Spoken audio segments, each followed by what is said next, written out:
इलाही बख़्श बिकट ॿियो सदरुद्दीन थईं जेको प्रिंटिंग प्रेस जो मालिक आहे उनखे पेश कयो वियो ऐं ॿ ॿिया हुआ जिन खे सुञाणो नथा पर नाले जो हिकिड़ो मक्सी हुयो ॿियो ॿी ज़ात जो हुयो उन्हनि खे बि इन नामालूम में हयो वियो आहे। असां ख़ासि तौर सदरुद्दीन जे लाइ ॻाल्हायोसीं सभिनी जे लाइ। सदरुद्दीन जी हालति अहिड़ी हुई जो कोर्ट में हू बीह न पियो सघे ऐं हुनखे माना स्पाइनल कार्ड जो प्रॉब्लम आहे।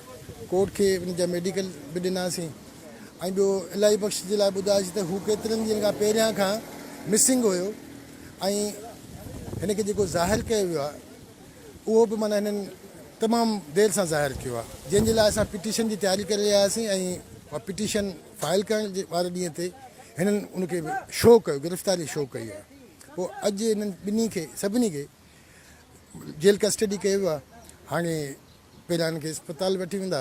सो असां पुरउमीद आहियूं अदालतुनि मां त इंशाअल्लाह जल्द इहे सभु बेगुनाह आज़ादु थींदा।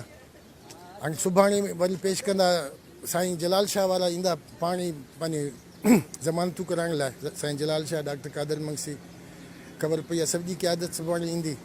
सुभाणे वरी असां पंहिंजे सिंध लीगल एड कमेटी सभिनी जे लाइ जेके बि आहिनि सभिनी जे लाइ सेम सर्विसिस ॾेई रही।